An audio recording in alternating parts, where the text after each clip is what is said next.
अच्छा जी, दो एक्सटेंशन है हमारे पास स्टॉक का पता लगाने के लिए। एक्सटेंशंस एक मैनुअल तरीका, वो तो हम बाद में देखेंगे। जो एक्सटेंशंस है ना वो ये है। एक हमारे पास ऑनलाइन सेलर डॉन है जो कि मोस्टली हर बंदा यूज कर रहा है, और ये बहुत ऑथेंटिक वेब एक्सटेंशन है। और ये 90% हमें डाटा प्रोवाइड कर देती है। ये जो AMG स्काउट स्टैट्स है ना, ये मैंने देखा है कि मैंने वेरीफाई किया, ये चल नहीं रही है आजकल ना। मैंने अभी भी रन किया है तो वही पुराने वाले इश्यूज आ रहे हैं। ठीक है जी, तो आप AMG स्काउट को ऐड कर लें। अगर वो वर्किंग ना करे तो हमारे पास लास्ट ऑप्शन रह जाता है ऑनलाइन सेलर एडोन की एक्सटेंशन का। ये भी हमें स्टॉक का ही बताती है। तो जैसे ही हम लोग लिस्टिंग पे आए, हमारे कॉम्पिटिटर्स हैं, हम देखना चाहते हैं कि हमारे कॉम्पिटिटर्स ने कितने कितने यूनिट भिजवाए हुए हैं अमेजोन के वेयर हाउस में। ठीक है जी। तो यहाँ पे हमें नजर आ रहा है कि अभी सिर्फ दो लोग हैं जो इन स्टॉक हैं। ठीक है जी। चार चार से पांच लोग हैं, लेकिन ये आउट ऑफ स्टॉक हो गए हुए हैं। ठीक है। ये जो दो लोग हैं, ये ZL एंटरटेनमेंट वाले, ZBL एंटरटेनमेंट वाले, और टॉबीज कॉर्नर वाले। टॉबीज कॉर्नर वाले के पास एक एक यूनिट रह गया हुआ है, और ZBL वाले के पास 13 यूनिट रह गए हुए हैं। ठीक है जी। FBA वाले देख लेते हैं यहाँ पे कोई बैठा हुआ है। नहीं, FBA वाला यहाँ पे कोई नहीं बैठा हुआ। सारे FBM करके बैठे हुए हैं। आप आपकी जो लिस्टिंग होगी, अगर उसके ऊपर FBA वाले बैठे होंगे तो आप यहाँ पे FBA सिलेक्ट कर सकते हैं। मोस्टली हमने FBA वालों के लिए ही देखना है। तो आप यहाँ से FBA में जाएंगे। ठीक है जी। और देखेंगे कि कितने क्वांटिटी उनके पास अवेलेबल है। यहाँ पे आपके पास उनकी क्वांटिटी आ जाएगी। आपने उस क्वांटिटी को नोट डाउन कर लेना है। ठीक है जी। और जब आपने अपना स्टॉक भिजवाना है अमेजोन के वेयर हाउस में, तो ऑब्वियसली आपने इनके स्टॉक से ज्यादा ही भिजवाना है, ताकि आपको इनिशियली बूस्ट मिल सके बाय बॉक्स के अंदर। आपका स्टॉक ज्यादा होगा तो ऑब्वियसली आपको वेटेज ज्यादा मिलेगी। ठीक है जी। इनमें अमेजोन कोई नहीं बैठा हुआ, जो कि बहुत अच्छी बात है। अगर अच्छा, अब अगर अमेजोन, ये भी हो सकता है ना कि क्या पता अमेजोन आउट ऑफ स्टॉक चला गया हो लास्ट मंथ, और अभी वो यहाँ पे हमें नजर ही ना आ रहा हो। जब कोई ब्रांड आउट ऑफ स्टॉक चला जाता है ना, तो वो सेलर्स में हमें नजर नहीं आता फिर। ठीक है जी। तो देख ले, अभी क्वांटिटी का पता लग गया कि स्टॉक का कैसे अंदाजा लगाना है हमने। कि अगर हमारा 5 कॉम्पिटिटर्स बैठे हुए हैं, तो अगर हम देखना चाहते हैं कि कितना कितना स्टॉक अवेलेबल है सबके पास, तो हम ऑनलाइन सेलर अडोन का यूज करते हुए उनका स्टॉक का अंदाजा लगवा सकते हैं। उनकी रेटिंग का कितने परसेंट पॉजिटिव रेटिंग है, कितने परसेंट नेगेटिव रेटिंग है, ये भी अंदाजा लगा सकते हैं। ठीक है जी। कंडीशन क्या है उनकी, ये भी पता लगवा सकते हैं। न्यू कंडीशन वाले कौन कौन से हैं, यूज्ड कंडीशन वाले कौन कौन से हैं। मोस्टली हम लोग न्यू कंडीशन में ही रहते हैं, क्योंकि हमने भी न्यू कंडीशन वाली प्रोडक्ट ही सेल करनी होती है। इन्होंने भी यहाँ पे देखे ना, लिमिट लगाई हुई है 50 यूनिट मैक्सिमम, कि एक बायर इनसे मैक्सिमम 50 यूनिट ले सकता है, 50 यूनिट से ज्यादा नहीं ले सकता। लेकिन क्योंकि अब देखें, इन्होंने लिमिट लगाई हुई थी ना, इस वजह से हमारा AMG स्काउट स्टैट्स वर्किंग नहीं कर रहा था, क्योंकि लिमिट लगी हुई है। और आजकल खासकर US और UK की हर प्रोडक्ट के ऊपर लिमिट लगी होती है, तो AMG स्काउट फारग हो गया हुआ है। लेकिन जो ऑनलाइन सेलर है डॉन है, ये वर्किंग करता है चाहे लिमिट लगी हो ना लगी हो। ठीक है जी। यहाँ पे आपको ये स्टॉक का पता बता देता है कितना स्टॉक अवेलेबल है यहाँ पे। ठीक है जी। यहाँ इसका यूज करते हुए आपने स्टॉक का पता लगाना है। टोटल इस लिस्टिंग के ऊपर जितने सेलर हैं, 5 सेलर हैं, 5 सेलर के पास अभी टोटल स्टॉक 14 पड़ा हुआ है, जिसमें से 13 13 यूनिट ये ZBL वाले के पास पड़े हुए हैं। इसका मतलब ये है कि अभी के लिए अगर हम लोग अपनी इन्वेंट्री भिजवाना चाह रहे हैं वेयर हाउस में, अमेजोन के वेयर हाउस में, तो बेस्ट पॉइंट है हमारे लिए यहाँ पे। बेस्ट चांस है अभी हमारे लिए यहाँ पे। क्यों? क्योंकि ये लोग बहुत कम कम स्टॉक लेके बैठे हुए हैं। हम लोग क्या कर सकते हैं, हम लोग यहाँ पे अपनी ज्यादा प्राइस टारगेट करके ज्यादा इन्वेंट्री भिजवा के ज्यादा बाय बॉक्स विन कर सकते हैं, और ज्यादा प्रॉफिट अर्न कर सकते हैं। ये अभी मैंने जो आपको बात बताई है ना, ये बात आपको एक्सपर्ट्स बताते हैं, और ये बात आपको कोई भी नहीं बताएगा। ये बात आपको कोई भी नहीं बताएगा। हुज़ैफा अली ने ये बात बताना चाही थी, लेकिन उनके जो मुशीर खास हैं उन्होंने उनको रोक दिया था। असल में यही बात है जो मैं आपको फ्यूचर में बताना चाह रहा था, कि आप लोग लेट्स सपोज वेरीफाई करते हैं ना कि आपके जो कॉम्पिटिटर्स हैं वो आउट ऑफ स्टॉक होने वाले हैं। जब आपके कॉम्पिटिटर्स आउट ऑफ स्टॉक होने वाले होते हैं ना, और आप क्या करते हो, आप उसी दिन इन्वेंट्री पहुंचा देते हो अमेजोन के वेयर हाउस में। लेट्स सपोज इनके पास 13 का स्टॉक है और एक का स्टॉक है, मैं 50 यूनिट का स्टॉक भिजवा देता हूँ वेयर हाउस में। और मैं मैक्सिमम, क्योंकि 50 यूनिट सबसे ज्यादा यूनिट मेरे पास है। ठीक है जी। मैं फिर क्योंकि वेटी ज्यादा मेरे पास होगी, मैं फिर चाहे 30 की प्राइस भी टारगेट करूं, $30 की प्राइस की टारगेट करूं, फिर भी ऑर्डर मेरे पास ही आएंगे, क्योंकि कुछ देर बाद इन्होंने आउट ऑफ स्टॉक चले जाना है। कुछ देर बाद इन्होंने आउट ऑफ स्टॉक चले जाना है, तो बाद में कल्ला मैं रह जाऊंगा, सारा बाई बॉक्स मेरे पास, फिर मैं मैक्सिमम प्राइस पे बेच सकता हूं। लेकिन जब ये वापस इन स्टॉक होंगे, जब ये वापस से अपनी इन्वेंट्री भिजवाएंगे अमेजोन के वेयर हाउस में, तब मैं बाउंड हो जाऊंगा फिर मिनिमम प्राइस टारगेट करने के लिए। ठीक है जी, फिर मेरा प्रॉफिट कम हो जाएगा, लेकिन बाई बॉक्स विन करने के लिए मुझे ये काम करना पड़ेगा। तो ये एक गेम, मैं आपको बताया ना कि होलसेल के अंदर बहुत बहुत बड़ी गेम्स होती हैं ये स्टॉक के लेवल के लिहाज से ना। लास्ट टाइम मैं आपको बताऊंगा कि लास्ट टाइम जो जैफा ली हैं, उन्होंने किस तरह अपने 13-14 हज़ार यूनिट्स बेचे थे, सिर्फ स्टॉक्स के अंदर खेलते हुए, प्राइस के अंदर खेलते हुए नहीं, सिर्फ स्टॉक के अंदर खेलते हुए। तो वो भी मैं आपको बताऊंगा, और उनका कंपटीशन अंग्रेज के साथ था, तो बड़ी एक इंटरेस्टिंग चीज़ है, वो बड़ा नॉलेज में इजाफा करती है। अच्छा जी, इस तरह तो हमें हमारा स्टॉक का पता लगेगा कि हमारे कॉम्पिटिटर्स ने कितना स्टॉक भिजवाया हुआ है। एफबीए में कोई भी नहीं है, सारे एफबीएम में है, लेकिन आपने जरूर वेरीफाई करना है कि जो आप प्रोडक्ट हंट करेंगे उसमें सारे एफबीए में हो। ठीक है जी, ये हमें स्टॉक का पता लगेगा। अच्छा जी, अब अमेजोन, अब लेट्स सपोज अमेजोन इस लिस्टिंग में है, लेकिन वो अभी आउट ऑफ स्टॉक है। अमेजोन इस लिस्टिंग में है लेकिन अभी वो आउट ऑफ स्टॉक है, तो हमें यहाँ पे अमेजोन का नाम नजर नहीं आ रहा। तो आपने क्या करना है, आपने इसका डाटा चेक करना होता है। आपने डाटा चेक करना होता है कम से कम 4 से 5 मंथ का पुराना। आप इसका डाटा प्रीवियस 5 to 6 मंथ्स के लिए करेंगे, क्योंकि क्या पता अमेजोन पिछले 2-3 महीने में बैठा हो, अब भी वो आउट ऑफ स्टॉक गया हो और वो इधर से निकल गया हो, बाद में क्या पता 2-3 महीने बाद वो दोबारा आ जाए। ठीक है जी, तो जब भी हम लोगों ने डाटा चेक करना होता है, वो हमने पूरे 3 से 4 मंथ का इकट्ठा करना होता है। और उसके लिए जो 3 से 4 मंथ का हमें डाटा चेक करना होता है, उसके लिए वैसे हमें यूज पड़ता है हमारा कीपा। कीपा का यूज हमें पड़ता है, कीपा पेड ले लें आप अगर कीपा पेड लेंगे ना, तो आप बहुत ज़्यादा अथेंटिक लेवल पे चले जाएंगे। लेकिन अगर हमारे पास कीपा पेड वर्जन में नहीं है, तो हमें एक्यूरेट डाटा उस हद तक नहीं मिलेगा, हम उस हद तक एक्यूरेसी में नहीं जा सकते, क्योंकि हमने बाई बॉक्स परसेंटेज भी देखनी होती है, हमने लास्ट 2-3 मंथ्स का डाटा देखना होता है, हमने अमेजोन को मॉनिटर करना होता है कि क्या इस लिस्टिंग में अमेजोन था या नहीं था, ये सारी चीज़ें हमने देखनी होती है। तो मैं तो रेफर ये करूंगा कि अगर आप लोग होल सेल को बहुत सीरियसली ले रहे हैं, तो कीपा को जरूर परचेज करें। दो टूल परचेज करें, एक कीपा का और एक हीलियम 10 का। जंगल स्काउट ना करें। ठीक है जी, दो टूल आपके पास लाजमन होने चाहिए, कीपा और हीलियम 10। अभी बता रहा हूँ कीपा का इस्तेमाल कैसे करना है, वो हम इंशाल्लाह आगे चल के ही करेंगे। तो स्टॉक कैसे पता लगाते हैं, होपफुली इस चीज की आप लोग अंडरस्टैंडिंग होगी होगी और स्टॉक की इंपॉर्टेंस का भी पता लग गया होगा।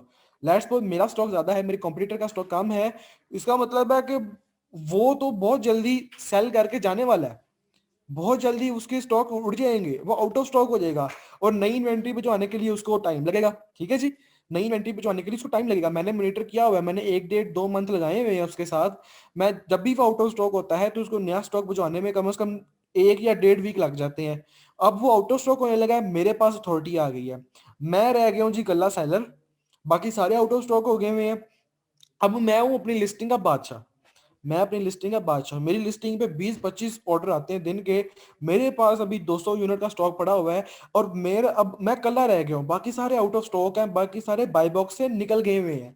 जब आउट ऑफ स्टॉक होते हैं तो बाय बॉक्स से निकल जाते हैं वो, तो मैं कल्ला हूँ उस लिस्टिंग के ऊपर। तो अब अथॉरिटी मेरे पास है, अब मुझे मिनिमम प्राइस टारगेट करने की जरूरत ही नहीं है। लेट्स सपोज मेरी प्राइस थी $10, और $10 पे मुझे सिर्फ $1.5 का प्रॉफिट बचा था, क्योंकि बाकी लोगों ने मिनिमम प्राइस टारगेट की होती थी, तो मैं भी मिनिमम प्राइस टारगेट करने में मजबूर था, क्योंकि मुझे बाय बॉक्स चाहिए था, ना करता तो ऑर्डर नहीं मिलने से। अब क्योंकि बाकी सारे उड़ गए हुए हैं, और अभी उनको इन स्टॉक आने में उनको 1-1.5-2 वीक लगेगा, तो 1-1.5-2 वीक के लिए या कम से कम 5-6 दिन के लिए गेम मेरे पास है। तो मैं क्या करूंगा, मैं अपना प्रॉफिट इंक्रीज कर दूंगा। प्रॉफिट कैसे इंक्रीज करूंगा, मैं अपनी प्रोडक्ट की प्राइस जहां 10 थी वहां 15 कर दूंगा। ऑर्डर तो फिर भी सारे मेरे पास ही आने हैं, मैं अपने प्रोडक्ट की प्राइस 15 कर दीजिए मैंने। ठीक है जी, और मैं 15 में बेच रहा हूँ, अच्छा खासा मेरे पास अब 40-45% का प्रॉफिट आ रहा है। यूनिट्स के जो ऑर्डर है सारे मेरे पास ही आ रहे हैं, और मेरी इन्वेंट्री भी निकल रही है। ठीक है जी, ये फायदा होता है स्टॉक्स के अंदर इन रहने का, और स्टॉक्स को वेरीफाई करने का, स्टॉक को मॉनिटर करने का। ठीक है जी, तो इस चीज को हमने जरूर जहन में रखना है। एक तो चले हमारी एक्सटेंशन होगी ये ऑनलाइन सेलर डॉन वाली, और एक हमारे पास अमेजोन क्विक व्यू वाली। मोस्टली आप लोग, मैं तो आपको ये रेकमेंड करूंगा कि आप लोग ऑनलाइन सेलर डॉन को ही यूज़ करें, क्योंकि अथेंटिक भी है और वर्किंग भी कर रहा होता है। ये AMG स्काउट की तरह ये क्या नाम है, ये नहीं होता कि वर्किंग नहीं कर रहा है, स्टॉक नहीं दिखा रहा है। ठीक है जी, तो ऑनलाइन सेलर स्टॉक हमें सेलर डॉन हमें स्टॉक दिखा देता होता है। अब थर्ड एक्सटेंशन में आते हैं, हमारी थर्ड एक्सटेंशन क्या है। अब थर्ड एक्सटेंशन हमारी जो थर्ड तो नहीं, सेकंड एक्सटेंशन हम कहेंगे, सेकंड पर्पस की एक्सटेंशन, वो है हमारी AMG क्विक व्यू। हमारे पास ऑब्वियसली इतना टाइम नहीं होता कि हम हर लिस्टिंग के अंदर जाएं, हम हर लिस्टिंग को देखें, कितने कितने लोगों ने मीटू किया हुआ है, कितने लोग वहां पे बाय बॉक्स पे बैठे हुए हैं, क्या क्या उन्होंने प्राइस टारगेट की हुई है, BSR क्या है, उनका एसिन क्या है। हमारे पास इतना टाइम नहीं होता। हम चाहते हैं कि जैसे ही हम नीश में जाएं और ये सारी चीजें इंडिविजुअल लिस्टिंग की सामने आ जाए हमें। ठीक है जी, तो उस चीज के लिए क्या करना है, उस चीज के लिए आप लोगों ने क्रोम में एक एक्सटेंशन ऐड करनी है, वो है आपकी Amazon क्विक व्यू। ठीक है जी, AMG स्काउट की तरफ से है ये। AMG स्काउट की एक्सटेंशन जो जितनी भी हैं वो बस, मैं तो वैसे ये कहता हूँ कि बहुत फारिग हो गई हुई है, लेकिन ये एक तो AMG ये स्काउट वाली, A+ स्काउट वाली, ठीक है जी, FBA कैलकुलेटर वाली, और ये AMG क्विक व्यू वाली, ये दो हैं जो अभी तक वर्किंग कर रही हैं। फ्यूचर का कोई पता नहीं, क्या पता फ्यूचर में ये भी वर्किंग करना छोड़ दें।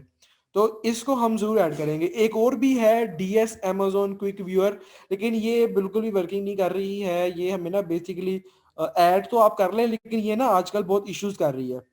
ये क्रोम में ऐड नहीं होती है, बहुत ज़्यादा इश्यूज करती है। ठीक है जी, तो बिल्कुल इसी तरह का, इसी जो ये पर्पस है ना इसका, DS Amazon क्विक व्यू का, वही पर्पस है हमारे पास AMG क्विक व्यू वाला का। तो आप दोनों कर लें या दोनों में से कोई एक कर लें, आपका जो पर्पस है वो फुलफिल हो जाएगा।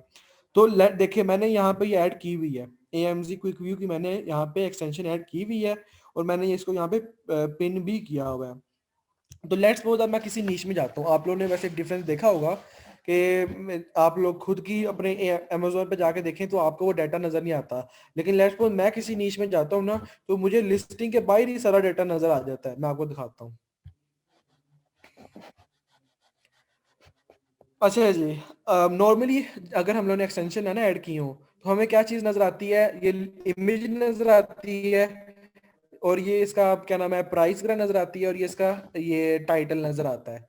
लेकिन जब आप लोगों ने ये एक्सटेंशन को ऐड किया होता है ना, तो उसे बेसिकली आपको जो डाटा होता है ना लिस्टिंग का, वो बाहर नजर आना स्टार्ट हो जाता है। लेट्स सपोज जिस तरह हमारे पास ये कितने कितने लोगों ने इसके ऊपर मीट हुआ है।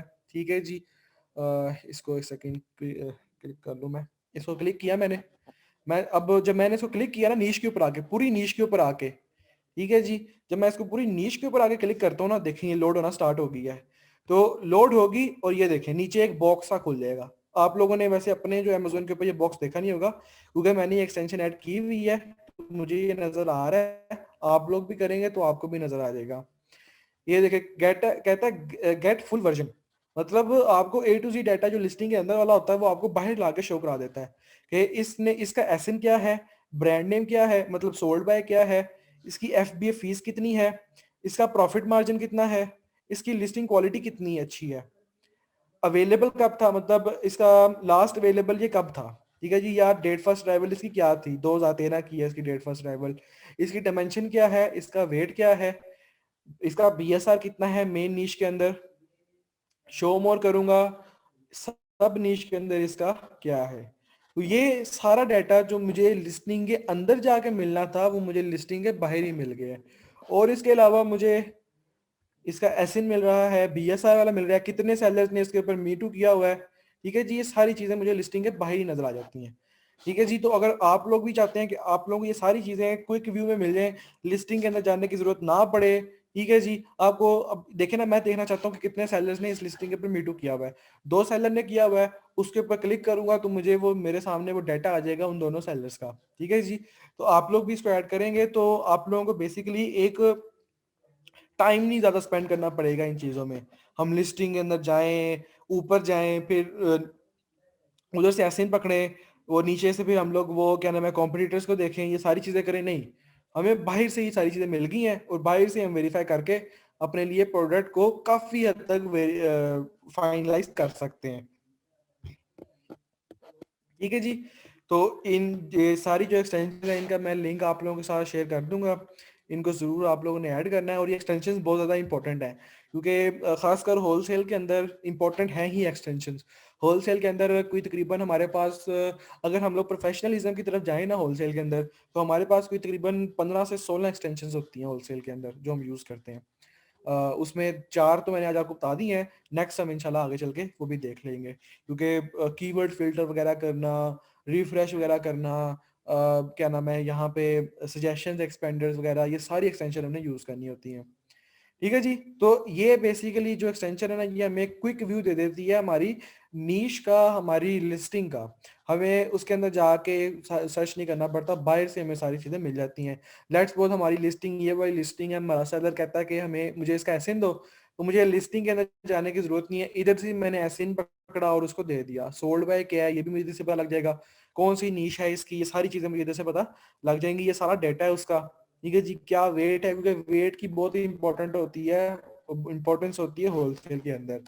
वेट अगर ज्यादा हो तो प्राइसेस इंक्रीज हो जाती हैं एफबीए की। ये चीज आप लोगों ने ध्यान में रखनी है कि अगर आपके कॉम्पिटिटर का वेट कम है आपके वेट से, तो आपको ज्यादा एफबीए प्राइस पड़ेगी। तो हमेशा सिर्फ उसी बंदे के ऊपर प्रॉफिट मार्जिन कैलकुलेशन करनी है आपने जिसकी प्राइस आपकी प्रोडक्ट की प्राइस के इक्वल हो, सॉरी जिसका एक्सक्यूज वेट मी सर। आपकी प्रोडक्ट के वेट के इक्वल हो। ठीक है जी। ये सारी चीजें हम लोगों ने वेरीफाई करनी होती है। फुल सेल्स डेट वगैरह, ये क्या चीज़ है, नहीं आई है मेरे ख्याल से, इन्होंने कोई अपडेशन की है अपनी लिस्टिंग के अंदर। अच्छा जी। ठीक हो गया जी। तो आज जो हमने अभी तक चीज देखी है बेसिकली, वो सबसे पहले तो एक्सटेंशन का यूज करते हुए प्रोडक्ट हंटिंग। प्रोडक्ट हंटिंग में सबसे पहले हमने हीलियम 10 का यूज करते हुए प्रोडक्ट का पता लगा लिया, लिस्टिंग का पता लगा लिया। लिस्टिंग आ गई हमारे पास, एक दफा वो लिस्टिंग को वेरीफाई करना है कि क्या उस लिस्टिंग का क्राइटेरिया हमारे क्राइटेरिया से फुलफिल हो रहा है या नहीं हो रहा। वंस उसका क्राइटेरिया हमारे क्राइटेरिया से फुलफिल हो, सेकंड चीज क्या करनी है, स्टॉक का पता लगाना है कि कितना स्टॉक अवेलेबल है उस लिस्टिंग के ऊपर। उस लिस्टिंग के ऊपर अगर 10 लोग मीटू करके बैठे हैं, तो उन 10 लोगों ने कितना कितना स्टॉक जो आया हुआ है अमेजोन के वेयर हाउस में। और हमेशा FBA वालों का करना है और न्यू क्वालिटी वालों का करना है, OS एडॉन का यूज करते हुए। सेकंड चीज, आपने ये क्विक व्यूअर की एक्सटेंशन यूज करनी सीखी है कि क्विक व्यूअर से हम लोग लिस्टिंग का जो ओवरऑल डाटा होता है वो हमें लिस्टिंग के स्टार्ट में ही पता लग जाता है, हमें लिस्टिंग में जाने की जरूरत नहीं पड़ती है। थर्ड चीज हमारी ये है कि मेन सेलर नहीं होना चाहिए। उसके अलावा हमने क्या देखा कि बाय बॉक्स क्या होता है, बाय बॉक्स विन क्या होता है, किसको ऑर्डर मिलेंगे किसको ऑर्डर नहीं मिलेंगे, बाय बॉक्स रोटेशन क्या होती है, ये सारी चीजें क्या होती हैं, पॉजिटिव रिव्यूज का फैक्टर क्या होता है, स्टॉक का फैक्टर क्या होता है, प्राइस का फैक्टर क्या होता है। ठीक है जी। ये चीजें अभी तक हमने देखी हैं। और इसके अलावा एक चीज हमारी रह गई है basically, listing quality, listing weight, जो आज हमने करना है। लेकिन मेरे ख्याल से क्वेश्चंस हैं आप लोगों के, तो पहले वो पूछ लें आप लोग जी। पूछेंगे क्वेश्चन क्या है? सर हम तो डिसाइड ही नहीं कर सकते, और स्टॉक भी ओनली 200 की लिमिट है। क्या मतलब? 200 की लिमिट है स्टॉक की? नहीं, 200 की लिमिट खत्म हो गई भैया, मैं बताऊं आपको। मैंने लास्ट टाइम भी बताया था, अगर आपने इस चीज़ के ऊपर गौर किया था, मैंने आपको लास्ट टाइम बताया था कि 200 की लिमिट तो है, लेकिन वो इस तरह है कि अमेजोन अब हमें अलाउ कर रहा है 200 से ज़्यादा यूनिट सेंड करना। मैंने बताया कि लास्ट वीक मैंने ना अपने, लास्ट वीक नहीं, लास्ट वीक से पिछला वीक, मैंने अपनी 2 लिस्टिंग के लिए 400 यूनिट भेजे थे। अमेजोन ने मुझे एरर शो नहीं कराया। हाँ, उससे ये जरूर हुआ कि मुझे फिर बाकी लिस्टिंग्स में अमेजोन ने अपनी इन्वेंट्री पे जो आना अलाउ नहीं किया, क्योंकि मेरी सारी स्पेस कवर हो गई थी। तो 200 की जो लिमिट है ना वो इस तरह है, लेकिन क्या आपको ना यूनिट भिजवाना अलाउ कर देता है, लेकिन फिर बाकी आपकी जो यूनिट्स होते हैं ना, बाकी जो लिस्टिंग होती है उसके ऊपर फिर आपकी स्पेस खत्म हो जाती है। तो इस तरह है फिर जी। ठीक है जी। किसी और ने कोई क्वेश्चन पूछना हो तो पूछे। सर एफबीएम के वाले से पूछना था, हमें अभी सारे एफबीएम के सेलर्स नज़र आ रहे थे। अपना जो हमने टूल चलाया है, एक्सटेंशन चलाई है सेलर डोन की। सर एफबीएम वाले कैसे बताते हैं अमेजोन को कि हमारे पास इतना स्टॉक है? वो तो एफबीए के थ्रू कर ही नहीं रहे होते, उनके पास चाहे बैक एंड पे FBM वाले भी ज़्यादा बताते हैं, स्टॉक। अमेजोन को पता होता है ना। FBM वाली लिस्टिंग में मैंने आपको दिखाया नहीं था कि जो FBM वाली लिस्टिंग होती है उसमें आगे नंबर ऑफ स्टॉक वो खुद अपडेट करते हैं। तो जब वो खुद अपडेट कर देते हैं तो अमेजोन को पता लग जाता है। Amazon को पता लग जाता है तो फिर ये टूल्स वालों को पता लग जाता है, एक्सटेंशन वालों को पता लग जाता है, तो फिर वो उधर अपडेट करते रहते हैं। यानी सर एफबीएम का हम सही फिर अंदाजा नहीं लगा सकते वैसे स्टॉक का, वो उसके पास चाहे बैकएंड पे इतना मर्जी पड़ा हो। हाँ, ये बिल्कुल आपने ठीक बात की है, बिल्कुल ठीक बात की है ये वाली, कि एक्चुअल का अंदाजा नहीं लगा सकते, लेकिन ये चीज हमें पता जरूर लग जाती है कि उन्होंने क्या बताया, क्या हुआ है। इसी वजह से तो मैंने आपको कहा है कि हम लोगों ने कभी भी एफबीएम वाले सेलर्स का डाटा नहीं देखना ओएस अडोन के ऊपर। हमने हमेशा अपना एफबीए वाले सेलर्स का देखना है। ठीक है जी, हमेशा हमने एफबीए वालों को देखना है, एफबीएम वालों का नहीं देखना। ठीक सर। और सर आपने कहा था कि मतलब आपने कहा कि बाय बॉक्स अगर आपके पास 20% भी है, पर उस टाइम पे 90% ऑर्डर्स आ रहे हैं तो सारे ऑर्डर्स आपके पास ही आएंगे। अब सर अमेजोन ने डिस्ट्रीब्यूशन की हुई है बाय बॉक्स की, मेरे पास सपोज दिन के 24 घंटों में से 4 घंटे बाय बॉक्स रहता है। अब वो सर 4 घंटे एग्जैक्ट रहते हैं, मतलब अगर मुझे मेरे पास रात के 1 से लेके 5 बजे तक का टाइम है बाय बॉक्स, अगले दिन भी 1 से 5 रहेगा कि वो चेंज होता रहेगा, किस दिन सुबह आ जाएगा किस दिन शाम को आ जाएगा? है तो वैसे यही कि टाइम फ्रेम सेम ही रहता है, लेकिन ऑब्वियसली क्या पता अमेजोन आपको उस दिन के स्टार्ट के 5 घंटे दे दे या दिन के लास्ट वाले 5 घंटे दे दे। देगा 5 घंटे ही, लेकिन स्टार्ट वाले भी कर सकता है, मिड वाले भी कर सकता है और एंड वाले भी कर सकता है। अब ये डिपेंड करता है अमेजोन के ऊपर। नहीं सर, मतलब टाइम फ्रेम चेंज होता है, मतलब अगर जाहिर सी बात है रात को उस स्पेसिफिक मार्केट प्लेस में ऑर्डर इतने नहीं आएंगे, अमेजोन रात के मुझे 3 बजे बाय बॉक्स दे देता है और अगले दिन भी नहीं तीन नहीं, बजे टाइम फ्रेम मिलता चेंज रहता है। होता है बेसिकली। टाइम फ्रेम बिल्कुल चेंज होता है। क्या पता आपको सुबह के 5 घंटे मिल जाए, शाम के मिल जाए, कल परसों फिर आपको रात वाले 5 घंटे मिल जाए, ये चीज़ चेंज होती है, ये टाइम फ्रेम ना ऐसा चेंज होता है। Okay sir. तो ये चीज़ मैंने वेरीफाई भी की हुई है, मेरी एक लिस्टिंग थी जिसके ऊपर मैंने मीटू किया हुआ था। प्राइस रेंज कोई मेरी ज़्यादा कोई मैंने लोएस्ट की नहीं हुई थी। मेरे से जो बाकी कॉम्पिटिटर्स थे उन्होंने बहुत मिनिमम प्राइस रेंज की हुई थी। तो यूएई में मैं बात कर रहा हूँ। मुझे ना बाई बॉक्स की परसेंटेज मेरी ना इतनी कोई ख़ास नहीं थी। लेकिन ये था कि दिन में मुझे तकरीबन कोई 2-3 घंटे ना बाई बॉक्स मिल जाता था। तो स्टार्टिंग में ये था कि बाय बॉक्स मुझे ना काफी टाइम बाद जाके रात टाइम मिलता था, या तब मिलता था जब ऑर्डर की वेलोसिटी कम हो जाती थी लिस्टिंग के ऊपर। लेकिन 1-2 दिन मुझे बाय बॉक्स मिला है पीक टाइम के ऊपर, जब सबसे ज्यादा ऑर्डर होते हैं। तो उन 2 दिनों में मेरी एक लिस्टिंग के ऊपर 25 ऑर्डर आए थे। तो ऑब्वियसली बात है, फिर ये चीज तो यही शो करा रही है ना कि बाय बॉक्स का जो टाइम चेंज होता रहता है। जी सर, फिर तो ये कंफर्म हो गया। जी अब्दुल्ला नाम आप पूछे। सर मुझे ये पूछना था सर, क्या यूके के अंदर जो है वो हम होलसेल कर सकते हैं, और वहाँ पे हम किस तरह से ढूंढेंगे, क्या उसका क्राइटेरिया होगा? और यूके में होलसेल के लिए हम लोग कौन सी वेबसाइट से ले सकते हैं, लोकल जो सप्लायर्स होते हैं? लोकल ऑब्वियसली बात है, अगर लोकल सप्लायर की बात की है तो उनकी अपनी लोकल वेबसाइट्स होंगी। लोकल सप्लायर्स है ना, तो लोकल उनकी अपनी वेबसाइट्स होंगी, हम उनकी वेबसाइट्स के ऊपर जाके, मैं ये तरीका आपको बता दूंगा कि किस तरह हमने वेबसाइट का काम करना है, ये फ्यूचर का काम है, अभी इसको छोड़ रहे हैं।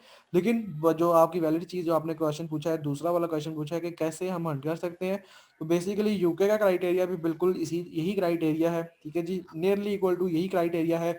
यूएई का और ऑस्ट्रेलिया का क्राइटेरिया थोड़ा डिफरेंट है, लेकिन यूके और यूएसए का जो क्राइटेरिया है ना, वो नियरली इक्वल टू सेम ही होता है, ठीक है जी। हाँ, यूके में आप कह लेंगे थोड़ी सी आप जहां आप लोग यूएसए में दिन के 10 यूनिट एक्सपेक्ट करते हैं, तो यूके में आप 9 एक्सपेक्ट कर लेंगे या 8 एक्सपेक्ट कर लेंगे, ठीक है जी। तो बस यही चेंज होती है और उसके अंदर कोई ज्यादा चेंज नहीं होती। ठीक है सर, सही। Thank you sir. तो जी मामा आप पूछे।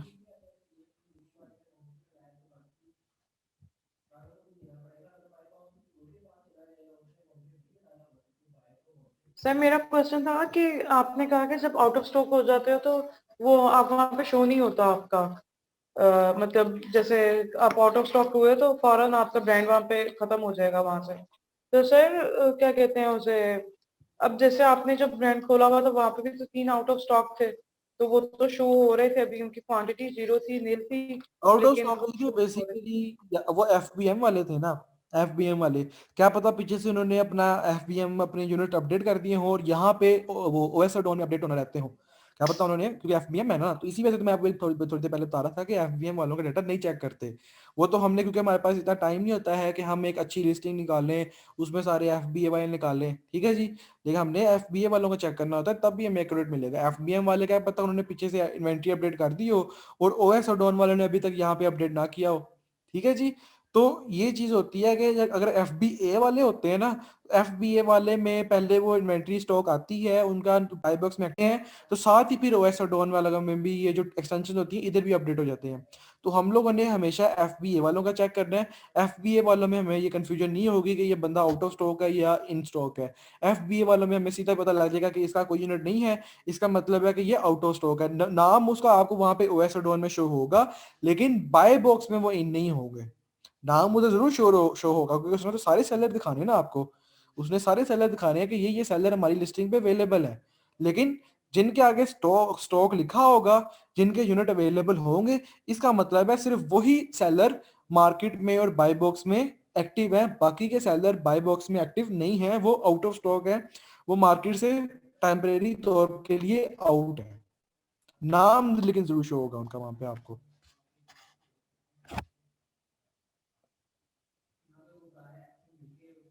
ठीक हो गया जी? किसी और ने कोई क्वेश्चन पूछना हो?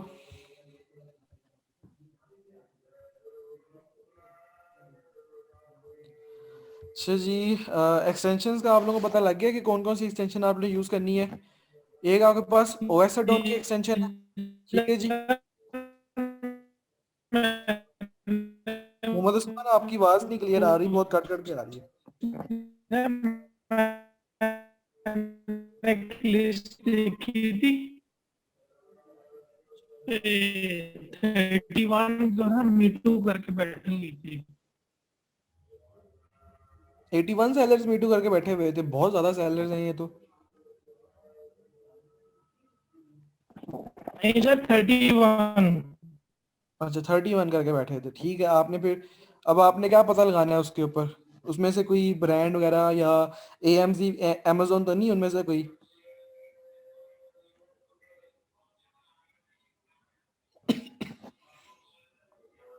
मेरे ख्याल से आपको आवाज नहीं आ रही, नेट कनेक्शन आपका वीक है। जैनब, आपने कुछ पूछना है?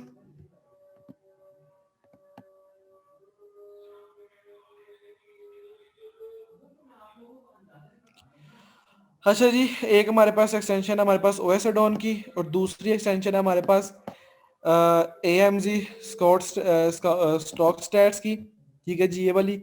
एक हमारे पास है अमेजोन क्विक व्यूअर की एक्सटेंशन है, ठीक है जी। इन तीनों एक्सटेंशंस का लिंक मैं आप लोगों को ग्रुप में भेज देता हूँ, और दोबारा जो हमारा लेक्चर स्टार्ट होगा 8 बजे, उस लेक्चर में आने से पहले आप लोगों ने ये सारी एक्सटेंशन अपनी क्रोम में ऐड कर लेनी है, ठीक हो गया जी? अजान हो रही है, अब नमाज पढ़ें, नमाज के बाद हम और कंटिन्यू करते हैं। एक दो चीज़ें ऐसी हैं, एक दो पॉइंट और हैं जो मैं आपको बताने हैं, उसके बाद फिर हम लोग देखते हैं फिर हमने क्या करना है। अस्सलाम वालेकुम सर। सर चैट में देख लें। हाँ जी, चैट में, चैट देख लेता हूँ एक सेकेंड। वो हो इतने बड़े बड़े पैराग्राफ्स, चले मैं देख लेता हूँ। सर बायर को कॉम्पिटिटर का प्राइस डिफरेंट शो होती है, वो सस्ता वाला चूज करके? नहीं, ये नहीं हो सकता कि बायर देखे कि भाई इसकी प्राइस इतनी है तो मैं इसको चूज कर लूं, नहीं। बायर को जिसके पास बाय बॉक्स होता है ना, उसकी प्राइस ही नजर आ रही होती है और वो उसी को परचेज करता है। ये नहीं हो सकता बायर के बाय बॉक्स 10 वाले के पास हो और बायर चाहे कि मैं 7 वाले को ऑर्डर प्लेस करूं, ऐसा नहीं हो सकता। अच्छा जी सर, सेल ग्लोबली की तरह होल सेल के लिए नाइकी एक्सेट्रा टॉप ब्रांड किसी न्यू मार्केट में स्टार्ट में मी टू का ऑप्शन देते हैं क्या? मुझे मुझे आपने इस थर्ड पैराग्राफ लिखा है ना, इसकी अंडरस्टैंडिंग नहीं हुई कि सेल ग्लोबली की तरह होलसेल के लिए नाइकी एक्सेट्रा टॉप ब्रांड किसी न्यू मार्केट में स्टार्ट में मी टू के ऑप्शन देते हैं क्या? हाँ ऑब्वियसली देते हैं, ऑब्वियसली नाइकी वगैरह बहुत बड़े ब्रांड्स हैं, और ये होलसेल अगर अलाउ करते हैं तो ऑब्वियसली ये सारी मार्केट प्लेसेस में करते हैं। यूएसए में है तो ये यूएसए में भी करेंगे, यूके में है तो यूके में भी कर रहे हैं, यूएई वगैरह में भी कर रहे हैं ये, ठीक है जी। तो न्यू मार्केट में भी ये अलाउ करते हैं जिसने मी टू कराना हो। अब ऑब्वियसली बात है कि इन लोगों को दूसरी मार्केट में जाके सबसे पहले अपनी लिस्टिंग को रैंक तो करना पड़ेगा नहीं। ऑब्वियसली बात है ना कि इनको रैंक तो करनी नहीं पड़ेगी लिस्टिंग अपनी। तो जब इनकी ऑलरेडी लिस्टिंग रैंक होगी तो फिर ये उसको उसी दिन अपने लिए होलसेल के लिए ये आगे प्रोवाइड कर देंगे लोगों को। ठीक हो गया? मुझे बताएं कि इस चीज की समझ लगी आपको? सर मतलब वो ओल्ड में ना करते हो तो न्यू में स्टेबल होने के लिए मी टू के लिए ओपन। ओल्ड में अब डिपेंड करता है उनकी लिस्टिंग्स के ऊपर। वो क्या पता किसी प्रोडक्ट के ऊपर वो होलसेल अलाउ कर रहे हो, किसी के ऊपर ना कर रहे हो। तो ये जरूरी नहीं है, जरूरी नहीं है कि वो रैंकिंग के लिए कर रहे हैं। उनको तो रैंकिंग की जरूरत ही नहीं है। इतना बड़ा ब्रांड है, इतना बड़ा ब्रांड है, इतना बड़ा बजट पुट करता है अपनी रैंकिंग के पीछे। तो उसको क्या जरूरत है कि लोगों को कहे कि मेरी लिस्टिंग पे आके अटैच हो ताकि मैं रैंक हो जाऊं? नहीं, उसको इस चीज की जरूरत नहीं है। वो बेसिकली उसकी अपनी डिमांड होती है ना, उन कंपनी की अपने कुछ रूल्स सिलेक्ट हो जाते हैं कि इस लिस्टिंग के ऊपर हम लोग होलसेल अलाउ करेंगे, इसके ऊपर नहीं करेंगे। तो चाहे वो उस लिस्टिंग के ऊपर यूएसए में हो, नहीं करेंगे। ठीक है जी, जिसकी लिस्टिंग के ऊपर उन्होंने करना है वो यूएसए में भी करवा रहे हैं, वो यूएई वगैरह में भी करवा रहे हैं। जी जैनब पूछिए आप। सर वो मैंने ये कहना था कि आपने कहा था ना कि जब हम वो स्टॉक के देखेंगे तो वो आउट ऑफ स्टॉक। आवाज आपकी बहुत आहिस्ता आ रही है, मुझे समझ नहीं लग रही। सर आपने कहा था ना जब लिस्टिंग को हम देखेंगे कि वो आउट ऑफ स्टॉक चले गए ठीक है। तब हमारे पास अच्छा चांस होगा कि हम अपनी इन्वेंट्री भिजवा दें और स्टार्ट कर लें सारा वर्क। बिल्कुल। तो उस वक्त हम उनसे परमिशन लेंगे, मतलब क्या सीन होगा तब? नहीं, ऑब्वियसली की परमिशन लेनी पड़ेगी। ब्रांड ने में अलाउ किया हुआ है कि आप 10 से लेकर 15 तक की प्राइस टारगेट कर सकते हैं। मैंने अभी तक अपनी प्राइस 10 टारगेट की हुई थी। क्यों? क्योंकि मैंने बाई बॉक्स विन करना था। अब अकेला मैं रह गया हूं तो मैं क्यों ना 15 की प्राइस टारगेट करूं ताकि मेरा प्रॉफिट ज्यादा हो जाए। तो मैं 15 की प्राइस टारगेट करके ज्यादा प्राइस करके अच्छी खासी अर्निंग कर लूंगा। और सेल जितने भी ऑर्डर्स आएंगे सारे मेरे पास ही आ रहे हैं, तो सारी मेरी इन्वेंट्री भी सेल हो जाएगी। पूछना किससे पड़ेगा? पूछना किसी से भी नहीं पड़ेगा, मेरा हक है अब। नहीं नहीं, मतलब बिल्कुल न्यू स्टार्ट करने के लिए, मतलब अभी हमने उससे स्टार्ट नहीं अच्छा किया। अच्छा, हाँ, ऑब्वियस सी बात है, ऑब्वियस सी बात है। मतलब ये जो मैंने थोड़ी देर पहले चीज बताई थी ना, वो मैंने बताई थी कि अगर आप ऑलरेडी लिस्टिंग के ऊपर मौजूद हो, लेकिन अगर आप लिस्टिंग के ऊपर मौजूद नहीं है तो ऑब्वियस सी बात है आपको पहले अप्रूवल लेना पड़ेगा, फिर मी टू करना पड़ेगा, फिर इन्वेंट्री भिजवानी पड़ेगी अमेजोन के वेयर हाउस में, फिर सेलिंग स्टार्ट करनी पड़ेगी। तो क्या पता उस टाइम तक आपके कॉम्पिटिटर वापस इन स्टॉक हो जाए। यही क्वेश्चन तो था ये कि जो तब मैंने तक चीज तो बताई थी फिर ना, वापस आती है। हाँ, तो ये जो मैंने चीज बताई थी ना, ये आप जब ऑलरेडी मार्केट में होंगे तब उस लिए बताई थी। जी ठीक है।